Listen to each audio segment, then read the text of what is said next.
Tokyo Olympic में gold medal जीतने के बाद नीरज चोपड़ा ने चंडीगढ़ में राज्यपाल बंडारू दत्तात्रेय और मुख्यमंत्री मनोहर लाल से मुलाकात की। हरियाणा राजभवन में मुलाकात के दौरान राज्यपाल ने नीरज चोपड़ा को सम्मानित किया। इस दौरान नीरज चोपड़ा के कोच और उनके चाचा भी उनके साथ मौजूद रहे। इससे पहले नीरज चोपड़ा ने सीएम आवास पर मुख्यमंत्री से मुलाकात की थी। इस दौरान खेल मंत्री संदीप सिंह भी मौजूद रहे। मुलाकात के बाद सीएम और नीरज चोपड़ा ने प्रेस कॉन्फ्रेंस की। इस दौरान सीएम ने कहा कि नीरज चोपड़ा एक होनहार खिलाड़ी हैं और इन पर हरियाणा को गर्व है और आज इनका सम्मान किया गया। वहीं नीरज चोपड़ा ने पत्रकारों से बातचीत में कहा है कि उनका अगला लक्ष्य वर्ल्ड चैंपियनशिप, कॉमनवेल्थ और एशियन गेम्स हैं। उसमें मेहनत कर वो मेडल लाना चाहेंगे।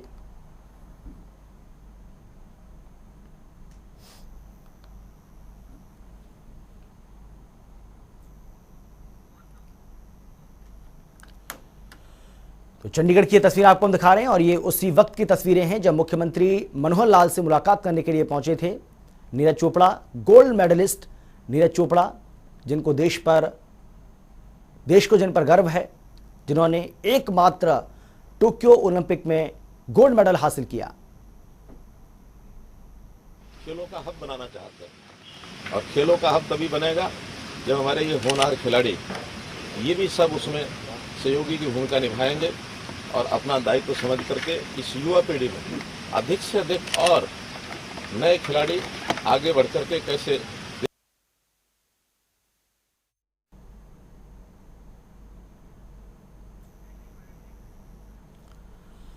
तो देश के लिए और मेडल लाना ये हमारा लक्ष्य है, ये कहा है नीरज चोपड़ा ने। राज्यपाल और सीएम दोनों से आज उन्होंने मुलाकात की है। राज्यपाल बंडारू दत्तात्रेय और मुख्यमंत्री मनोहर लाल से मुलाकात करने के लिए जब नीरज चोपड़ा पहुंचे उस वक्त की तस्वीरें आपको हम दिखा भी रहे हैं।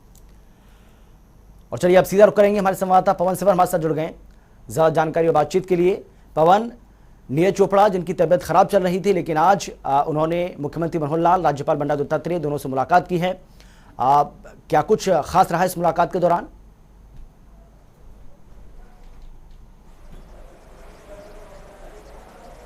जी बिल्कुल, हरियाणा के मुख्यमंत्री मनोहर लाल से और हरियाणा के राज्यपाल बंडारू दत्तात्रेय से जो गोल्ड मेडलिस्ट है नीरज चोपड़ा, वो मिलने पहुंचे थे। और आज की इस मुलाकात के दौरान हरियाणा के मुख्यमंत्री मनोहर लाल ने भी नीरज चोपड़ा को बधाई दी है, शुभकामनाएं दी है और उनके आगे भी भविष्य में इसी तरीके से शानदार प्रदर्शन की उनसे उम्मीद की है। और ये कहा है कि आप इसी तरीके से देश प्रदेश और आप अपने गांव का नाम रोशन करें, यही उम्मीद करते हैं। और हरियाणा के राज्यपाल बंडारू दत्तात्रेय ने भी नीरज चोपड़ा से मुलाकात की, उनको सम्मानित किया। साथ ही नीरज चोपड़ा के कोच को सम्मानित किया, उनके परिवार में उनके जो चाचा हैं वो उनके साथ थे, उनको सम्मानित किया। और राज्यपाल बंडारू दत्तात्रेय का भी यही कहना था कि जेवेलिन थ्रो में गोल्ड मेडल जो है वो भारत को मिला है। नीरज चोपड़ा को इसके लिए बधाई है और साथ ये कहा कि नीरज चोपड़ा के इस कदम के बाद जो है वो भारत में जो जेवेलिन थ्रो है उसको और ज़्यादा युवा जो है वो लेकर आगे बढ़ेंगे और जेवेलिन थ्रो में युवाओं का जो उत्साह है, रुचि है, वो बढ़ेगी। साथ ही साथ जो है वो उन्होंने उनको भविष्य के लिए शुभकामनाएं दी। और मुख्यमंत्री मनोहर लाल के चंडीगढ़ आवास पर सुबह सबसे पहले नीरज चोपड़ा पहुंचे थे। वहां पर मुख्यमंत्री और हरियाणा के खेल मंत्री संदीप सिंह से मिलने के बाद, मुलाकात करने के बाद जो है वो नीरज चोपड़ा राज्यपाल से मिलने पहुंचे थे। और अभी थोड़ी देर पहले नीरज चोपड़ा ने हरियाणा के डीजीपी पीके अग्रवाल से मुलाकात की है। तो पूरा जो है वो आज का दिन भर का जो कार्यक्रम था नीरज चोपड़ा का, वो चंडीगढ़ में था। और चंडीगढ़ में मुख्यमंत्री के घर से मुख्यमंत्री से मुलाकात से शुरुआत हुई और उसके बाद राज्यपाल से और उसके बाद अब डीजीपी जो है हरियाणा के नवनियुक्त डीजीपी पीके अग्रवाल, उनसे मिले हैं।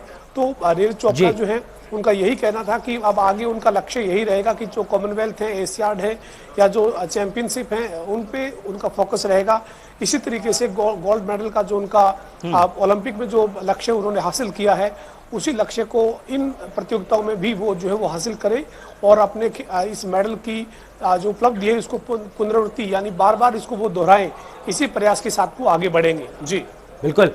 पवन, हम ये भी जानना चाहेंगे क्योंकि मुख्यमंत्री मनोहर लाल की ओर से ये कहा गया कि हम चाहते हैं कि खेलों को बढ़ावा मिले और इसी तरीके से हमारे प्रदेश से जो खिलाड़ी हैं वो आगे निकलें, ऐसे मेडल लाएं और यही वजह है कि सरकार लगातार इन खिलाड़ियों को, इन खेलों को प्रोत्साहित कर रही है। नीरज चोपड़ा भी कई समय पर हमने देखा है कि कई मौक़ों पर वो हरियाणा सरकार की तारीफ कर चुके हैं, खेल नीति को लेकर भी तारीफ उन्होंने की है। आज क्या कुछ कहना था उनका?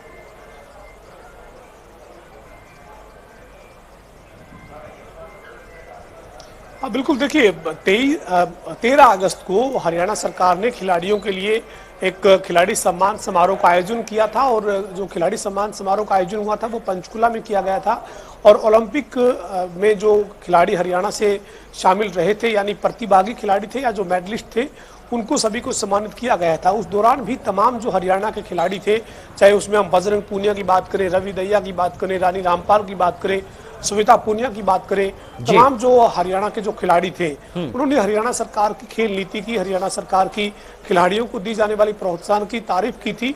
नीरज चोपड़ा उस कार्यक्रम में तबियत खराब होने के चलते नहीं पहुंच सके थे।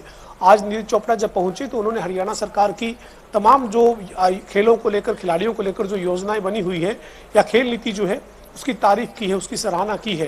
नीरज चोपड़ा का कहना था कि हरियाणा में खिलाड़ियों के लिए बहुत सरकार जो है वो सहयोग करती है और उसका खिलाड़ी के उत्साह इससे बढ़ता है उत्साह और वो आगे जो है वो अपनी जो जिस भी गेम में वो हिस्सा ले रहा है, चाहे वो चैंपियनशिप हो, चाहे वो फिर कॉमनवेल्थ है या फिर एशियाड है या फिर जो है वो ओलंपिक है, हर जगह पर अपने बेहतर प्रदर्शन की उम्मीद के साथ उतरता है और प्रयास भी उसके लिए करता है। और खासतौर पर हॉकी की जो महिला टीम थी भारत की, उसमें 9 खिलाड़ी हरियाणा की थी। मेडल के लिए वो लड़ी थी लेकिन मेडल वो नहीं जीत पाई, लेकिन पूरे देश का दिल उन्होंने जीता और इसी के चलते हरियाणा सरकार ने 50-50 लाख रुपए उन महिला हॉकी के खिलाड़ियों को भी देने का ऐलान किया। उसकी भी नीरज चोपड़ा ने आज सराहना की है। उन्होंने कहा कि मेडल नहीं आया लेकिन इसके बावजूद हरियाणा सरकार ने उन खिलाड़ियों को प्रोत्साहन दिया है। जी बिल्कुल, बहुत शुक्रिया आपका पवन इस तमाम जानकारी के लिए। लेकिन नीरज चोपड़ा से बातचीत की है हमारे संवाददाता ने, मुख्यमंत्री मनोहर लाल से बातचीत की है, क्या कुछ कहा गया इस दौरान ये आप सुनिए। क्या कहेंगे, आज मुख्यमंत्री से मिले आप, सीएम रेजिडेंस इस वक्त मौजूद हैं। बहुत अच्छा लगा जी मिलके, क्योंकि मैं 13 को सम्मान समारोह में नहीं आ पाया था तबीयत खराब होने की वजह से, लेकिन आज मिलके अच्छा लगा जी। सरकार ने जो ऑफर दिया उस पर क्या विचार करें? अभी मैं अभी अपना खेल पे पूरा ध्यान देना चाहता हूँ और साथ में इसके बारे में भी सोचूंगा कि कैसे कर सकता हूँ मैं खेल के लिए कुछ। अगला लक्ष्य क्या है? अगला लक्ष्य अगले साल मेरा वर्ल्ड चैंपियनशिप कॉमनवेल्थ और एशियन गेम्स।